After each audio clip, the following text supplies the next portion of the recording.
പുലിപ്പല്ല് കൈവശം വെച്ച കേസിൽ റാപ്പർ വേടനെ 2 ദിവസത്തേക്ക് വനംവകുപ്പിന്റെ കസ്റ്റഡിയിൽ വിട്ടു.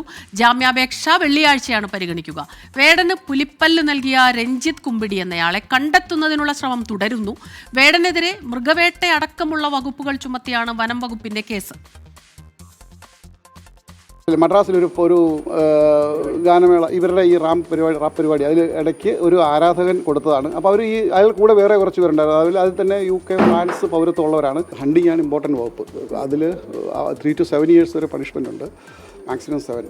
അനധികൃതമായി ഇത് കയ്യിൽ വെക്കുന്നത് അതും കുറ്റകരമാണ്. ഇപ്പോൾ പുലിപ്പല്ലാണെന്നോ ഒറിജിനലാണോ ഒന്നും അദ്ദേഹത്തിന് അന്ന് അറിയില്ലെന്നാണ് പുള്ളി പറയുന്നത്. യഥാർത്ഥ പുലിപ്പല്ലാണോ എന്ന് അറിയില്ലായിരുന്നു എന്ന് വേടന്റെ പ്രതികരണം. വേടന്റെ മാല എവിടുന്ന് കിട്ടിയാണ്? വേടൻ മാല എവിടുന്ന് കിട്ടിയാണ്? ഈ പല്ല് എവിടുന്ന് കിട്ടി? പുലിപ്പല്ല് എവിടുന്ന്? ഇപ്പൊ ഒന്നും പറയാൻ ഒരു വകുപ്പില്ല മക്കളെ. ഈ രഞ്ജിത്ത് കുമ്പിടി അറിയോ? അറിയില്ല.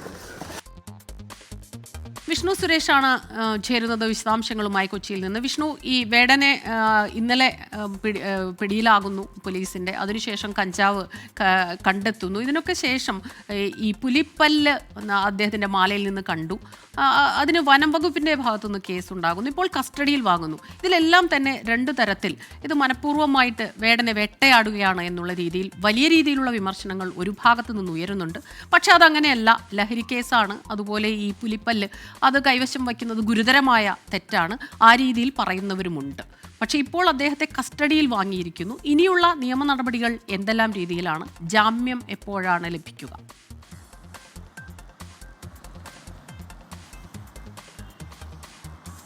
സോഷ്യൽ മീഡിയയിലടക്കം വലിയ ചർച്ചയാകുകയാണ് റാപ്പർ വേടന്റെ അറസ്റ്റ്. അയാളുടെ ഫോളോവേഴ്സ് അടക്കം അതുമായി ബന്ധപ്പെട്ടുള്ള ചർച്ചകളിലൊക്കെ സജീവമാണ്.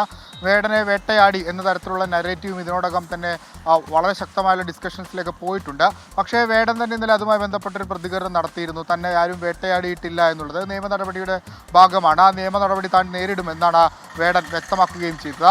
ഇന്ന് വേടനെ വനം വകുപ്പ് കസ്റ്റഡിയിലെടുത്ത് അറസ്റ്റ് രേഖപ്പെടുത്തിയിരുന്നു രാവിലെ തന്നെ. അതിനുശേഷമാണ് പെരുമ്പാവൂർ മുനിസിപ്പൽ കോടതിയിൽ ഹാജരാക്കിയത്. വനം വകുപ്പ് ഈ പുലിപ്പല്ലുമായി ബന്ധപ്പെട്ട് തുടരന്വേഷണം നടത്തുന്നതിന് കൂടുതൽ തെളിവുകൾ സമാഹരിക്കണമെന്ന ആവശ്യം മുന്നോട്ട് വെച്ചിരുന്നു.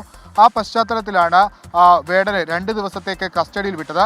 കസ്റ്റഡിയിൽ വാങ്ങി ഇന്ന് അല്പസമയത്തിനകം തന്നെ എറണാകുളത്തെ ഫ്ളാറ്റിലെത്തിച്ച് തെളിവെടുപ്പ് നടത്തും. അതിനുശേഷം ഈ പുലിപ്പല്ലായിട്ടാണ് വേടൻ ഇത് കയ്യിൽ കിട്ടുന്നത്.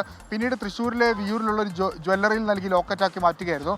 ആ ജ്വല്ലറിയിൽ എത്തിച്ച് തെളിവെടുപ്പ് നടത്തും. വേടൻ ഇത് കൈമാറിയത് തമിഴ്നാട്ടിലെ ഒരു സംഗീത നിശയ്ക്കിടയിൽ വെച്ച് രഞ്ജിത്ത് എന്നൊരു ആരാധകനാണെന്ന് വേടൻ മൊഴി നൽകിയിട്ടുണ്ട്. ഇയാൾ ശ്രീലങ്കയും അതോടൊപ്പം തന്നെ ഈ ഫ്രാൻസും ഒക്കെ കേന്ദ്രീകരിച്ച് പ്രവർത്തിക്കുന്ന ഒരാളാണ്. ഇയാളെ കണ്ടെത്താനുള്ള ശ്രമം ആരംഭിച്ചിട്ടുണ്ട്. വേടനെതിരെ മൃഗവേട്ട അടക്കമുള്ള വകുപ്പുകളാണ് ചുമത്തിയിരിക്കുന്നത്.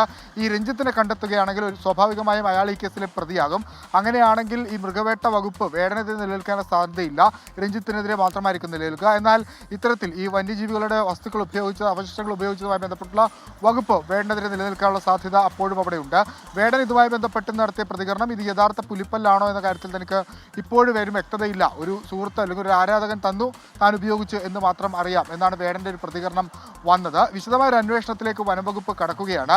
ഈ കഞ്ചാവ് കേസുമായി ബന്ധപ്പെട്ട് വേടന് ഇന്നലെ തന്നെ ജാമ്യം ലഭിച്ചെങ്കിലും ഈ വനംവകുപ്പ് കേസ് അതൊരു ഗുരുതര കുരുക്കായി മാറുകയാണ്. അതിൻ്റെ ശാസ്ത്രീയ പരിശോധനാ ഫലമടക്കം ഇനി വരാനുണ്ട്. വേടൻ അക്കാര്യം കോടതിയിൽ ചൂണ്ടിക്കാട്ടുകയും ചെയ്തിരുന്നു.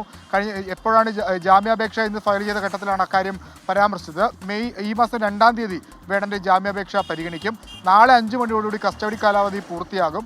നാളെ വൈകിട്ട് വേടൻ ജയിലിലേക്ക് പോകേണ്ടി വരും എന്നുള്ളതും ഒരു പ്രധാനപ്പെട്ട കാര്യമാണ്. പിന്നീട് 2-ാം തീയതി ആയിരിക്കും ഈ ജാമ്യഹർജി പരിഗണിക്കുക. അന്ന് വനംവകുപ്പ് ജാമ്യഹർജി എതിർത്തില്ല എങ്കിൽ അല്ലെങ്കിൽ കൂടുതൽ അന്വേഷണത്തോട് സഹകരിക്കുന്നുണ്ട്, ആ ഒരു പശ്ചാത്തലത്തിൽ എതിർക്കാനുള്ള സാധ്യതയില്ല. അങ്ങനെയാണെങ്കിൽ വേടൻ 2-ാം തീയതി തന്നെ പുറത്തിറങ്ങുമെന്ന് നമ്മൾ മനസ്സിലാക്കുന്നു. സ്മിത. വിഷ്ണു സുരേഷാണ് വിവരങ്ങളുമായി ചേർന്നത്.